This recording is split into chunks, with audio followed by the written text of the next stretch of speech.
Well, if you grew up in the 80s, you'll remember one of Canada's greatest power trios, Triumph.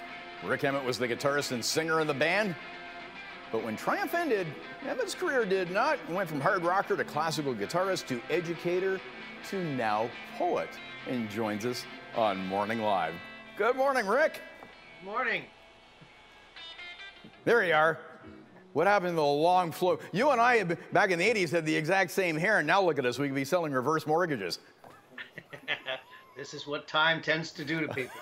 Absolutely. Congratulations on the book, Reinvention. Although it's probably not a huge leap. You're the lyricist for the band, so it's probably not a huge leap as poet, is it?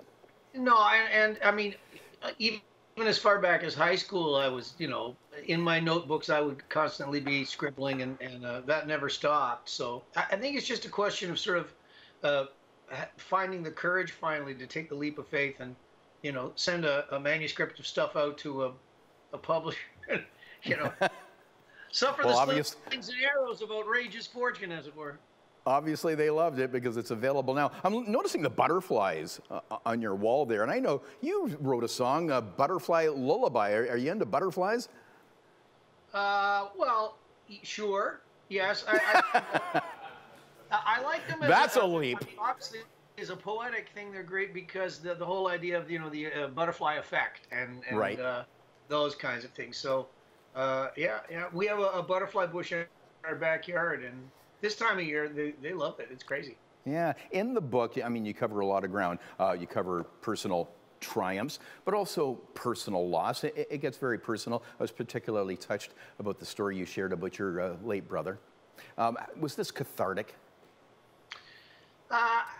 In some ways it is. I mean, it's not like I hadn't dealt with these issues, in real time before, but I think that just the act of writing, there's something spiritual involved that allows you to be able to sort of come to terms with yourself. So, aren't we always every day sort of coming to terms in one way or another? So, yeah, it's cathartic. My life has been about sitting down with a guitar and having catharsis occur, and sitting down with a pen and a notebook, and so. It's just I think I'm revealing more than I ever did before. There's a courage to having things printed. Yeah. It's one thing to do it, that's cathartic, but then it's a whole other thing to have it come out, and then hey, here I am on morning TV going, hey, right, yeah. Let's talk about that. Yeah, and let's talk about that. What was the tough stuff for you to reveal? Well, I mean, obviously, you've talked, losing my brothers, losing my dad. When I wrote the book, my dad hadn't passed away yet, but he has since. And the breakup of Triumph and, being at odds with those guys for a couple of decades before we were able to sort of reconcile. So there's a lot of issues that made their way into words, yeah. That, the breakup too, yeah, that was tough. That's actually covered in the documentary Triumph Rock and Roll Machine 2, which just had its world premiere at the Toronto International Film Festival and will be coming to Crave. You played some big shows in your heyday. What was your biggest triumph?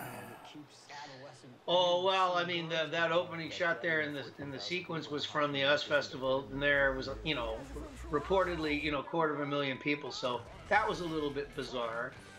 But, maybe that show that we did at Hamilton Place in 1970. Yes. Glad you mentioned that. Now, there's after that because they, our flash pots were we had too much concussion powder, I think, in the flash pot. we were kind of disappointed. We were hoping for some this morning, but anyways. But in the documentary, there's actually a bit of a reunion too. We have seconds left, but will there be another Triumph reunion?